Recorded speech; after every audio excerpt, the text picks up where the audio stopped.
ایک شخص ایک بزرگ کے پاس رہا کرتا تھا، نوجوان تھا، وہ تھوڑا وہ ہوتا ہے نا، ذرا بندہ تھوڑا زیادہ کچھ سمجھ لیتا ہے تو پھر سمجھتا ہے میں ہی سب کچھ ہوں. وہ الگ ہو گیا، الگ ہو کر اپنا وقت گزارنے لگا. بڑی عبادت کرتا، باپ رے باپ، بڑی عبادت کرتا، بڑی عبادت کرتا، بڑی نمازیں پڑھتا. ایک دن حضرت کے بعد آیا، حضرت اب میں یہ سارے کام کرتا ہوں، جب آپ کے پاس تھا تو مجھ سے یہ کام ہوتے نہیں تھے، جب آپ سے الگ ہوا تو میں سارے کام کر رہا ہوں.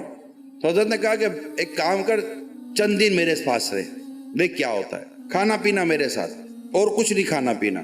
کہ ٹھیک ہے. اس نے حضرت کے ساتھ رہنا شروع کیا، وہی کھاتا جو حضرت کھاتے. بس اچانک اس پر عبادت بھاری پڑنی شروع ہوئی، نمازوں میں اس کو دقت ہونے لگی. اس نے کہا حضرت مجھے سمجھ نہیں آ رہی، جب میں آپ کے ساتھ ہوتا ہوں تو دقت پیدا ہو جاتی ہے، الگ جاتا ہوں تو کوئی مسئلہ اتنا نہیں ہوتا. تو حضرت نے فرمایا کہ جو تو میرے پاس کھاتا ہے نا اس میں، اور جو تو الگ سے کھاتا ہے اس میں بہت فرق ہے.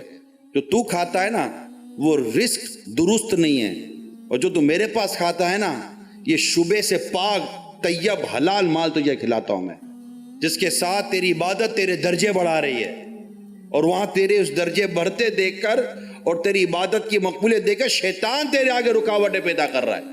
یہ فرق بڑا خوبصورت طریقے سے ظاہر کیا. حلال و طیب رزق کی طرف جائیں، ہماری غذاؤں کو ہم حلال رکھیں، شبے سے بھی پاک رکھیں، ڈیوٹی پوری کریں، کام پورا کریں.